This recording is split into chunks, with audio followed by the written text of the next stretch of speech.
ደህንነታችሁን ለማወቅ ነው። መድብል ሳለ ደህና ነው? ሁላችንም ደህና ነን። ዱላዬ ደግሞ ነው እያለችሽ ነው። መቼም እሷ ሙታ ነው እንጂ ውጭና ሙቺ እያላችሁኝ አይደለማ?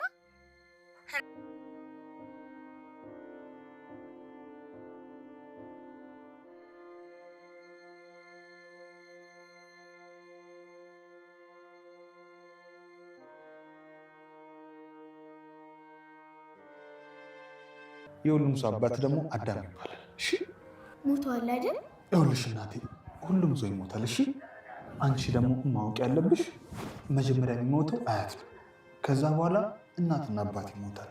ከዛ በኋላ ደግሞ ልጆች ደግሞ ካደጉ በኋላ እናትና አባት ይሆናሉ፣ አያት ይሆናሉ። ከዛ በኋላ ደግሞ ሁሉም ሰው ይሞታል። እሺ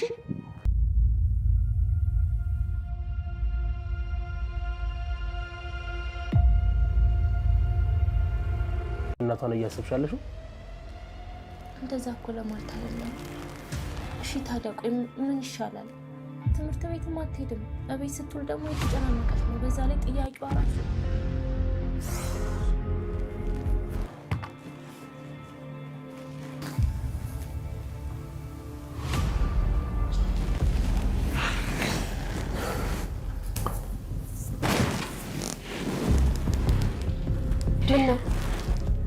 ምንድን ነው መድብል?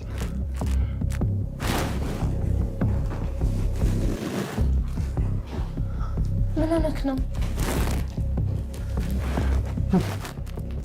ብሩክ ብሩክ ብሩክ ምን ሆነ?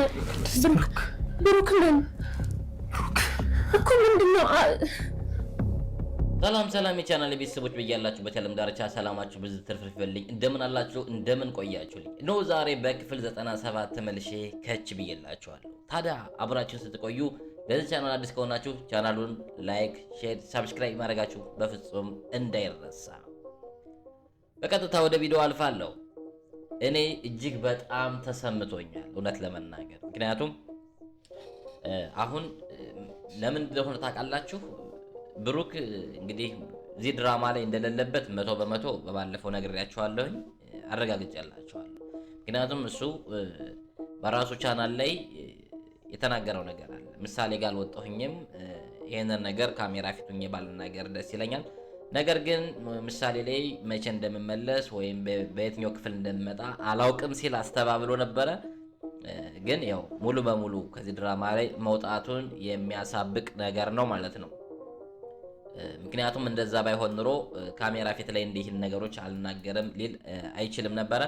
ስለዚህ እነሱም እንደማይመለሱ እርግጠኛ እንደሆነ ሲያውቁ እሱም ይሄን መግለጫ ወጥቶ እንደሰጣ ሲረዱ እንግዲህ ብሩክ ሞቷል ወደሚል ካራክተር ወስደውታል ማለት ነው። ብሩክን እዚህ ቀደም የቀረጹትን ቪዲዮ በእርግጠኝነት ይሄን ቪዲዮ የተቀረጸው ዛሬ ነው ብዬ አላምንም፣ በፊት ምክንያቱም ያው አንዳንድ ሲኖች ቀድሞ ስለሚቀረጹ እንጂ ተመልሶ ወደዚህ ድራማ ላይ እንዳልተቀረጸ ያስታውቃል። እነሱ እንግዲህ ከዚህ ቀደም ገንዘቡን ሰጠውት ወይም ገንዘቡን ሲደራደር ከሰውየው ጋር ያለውን ምስል አሳዩ። ስለዚህ ብሩክ ደግሞ ያንን ቃል ካልተወጣ እንደሚገሉት ሞት እንደሆነ ውሳኔው፣ እሱም በዛ ውሳኔ አምኖበት እንደሄደ የሚያሳየውን ቪዲዮ ብቻ ነው በዚህ ድራማ ውስጥ የተካተተው ማለት ነው። ያ ማለት እኔ ልጄን ካዳንኳትኝ ብሞትም ችግር የለውም፣ ብቻ ልጄ ትዳን፣ ልጄን ማሳከምበት ገንዘብ ስጡኝ እንጂ እኔ ይህንን ጉዳይ ካልፈጸምኩላችሁ ብትገሉኝም ኃላፊነቱን ወስዳለሁ ብሎ ነው ሄደው። ስለዚህ ምን እንደው እያየንበት ያለ ነው እዚህ ድራማ ላይ ብሩክ ኃላፊነቱን ስላልተወጣ ወይም የሰዎችን እጽ እዞ ወደ ውጭ ስላልሄደ ገንዘቡን ከተቀበለ በኋላ እነሱን ስላጭበረበራቸው በእነሱ እጅ ተመልሶ ገብቷል። ስለዚህ የገባው ቃል ምንድነው?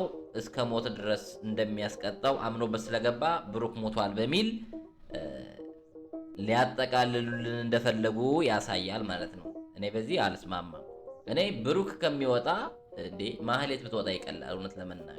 ምክንያቱም ብሩክ ባይዛው ለዚህ ድራማ የጀርባ አጥንት ነው እውነት ለመናገር። ምሳሌ ድራማ ሲነሳ ብሩክና ምሳሌ ናቸው ሊነሱ የሚችሉት።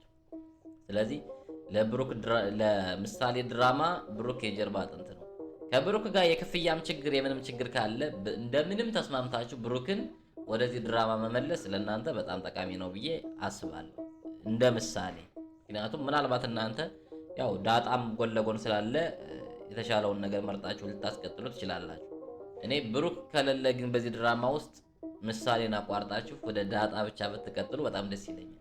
እኔ በብሩክ ከዚህ በኋላ ከሌለ ሲጀመር በዚህ ድራማ እኔ ምንም አይነት ሪያክቲንግ አልሰራም። ምናልባት ይሄ ቪዲዮ እንግዲህ እኔም የመጨረሻ ቪዲዮ ሊሆን ይችላል ማለት ነው። ሌላው እኔ ዝና እንዴት ተለቀቀ? እንደው ዝም ብሎ ታስሮ የነበረ ልጅ እንዴት ተለቀቀ? ዝና ሲለቅ የተለቀቀበት ምክንያት ወይም ያመለጠበት ምክንያት ራሱ ማወቅ አልቻለም።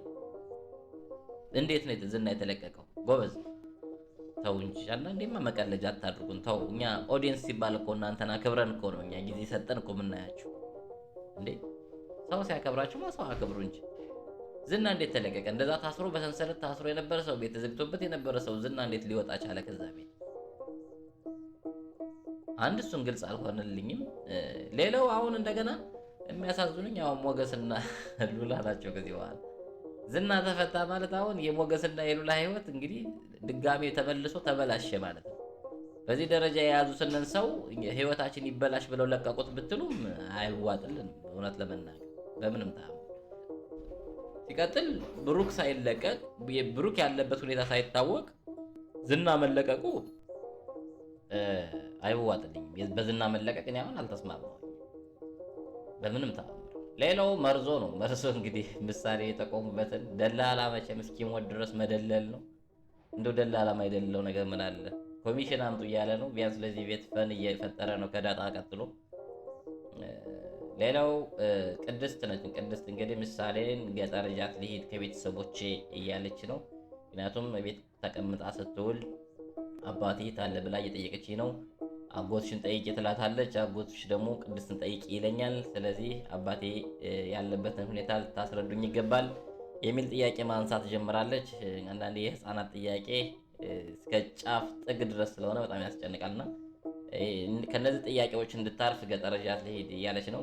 እሷ ደግሞ ገጠር ይዘሻት ሄደሽ እኔ እንኳን አንድ ነገር በሆን ነገ ከቤተሰቦቿ ጋር ሳትገናኝ ልትቀር ነው እች ልጅ እንዴት ነው የምታስቢው እያላት ነው ማለት ነው። እሷም ደግሞ ያው ቤት ተቀምጣ ስለምትውል ጥያቄዋ ከበደብኝ፣ ትምህርት ቤትም ስለማትሄድ እኔን እያስጨነቀች ነው እያለች ነው። ያው ቅድስትም ከዛ ጭንቀት ለመውጣት ያመጣችው ሀሳብ ነው ማለት ነው። ብቻ አሁን ላይ ብዙም እኔ ደስ እያለኝ አይደለም። እኔ እውነት ለመናገር ይሆናል አይደለም የምትወዛገቡበት ነገር የለም የሆነ በቃ ምንም ነገር እያገኘሁ አይደለም። እኔ እዚህ ድራማ ላይ በቃ እውነት ምንም ቁም ነገር ምንም እያገኘሁ አይደለም። በቃ እንዴ ምን አሁን ምን አገኘን? አሁን በዚህ ክፍል አሁን ጎበዝ ምን አገኝተናል? ምንም ሴራው ዜሮ አደረጉት። እንዴት እንደተለቀቀ አይነግሩሽ ምናምን እንደዚህ ማትቀልዱብን እግዚአብሔር ይደብራል። በቃ እኔ ሲጀመር እዚህ በኋላ ዳጣ የሚለውን ብቻ ነው የማየው። ጨርሻለሁ። ምክንያቱም እኔ ተጠብቀው የነበረው እንደዚህ አይደለም። በቃ አለቀ።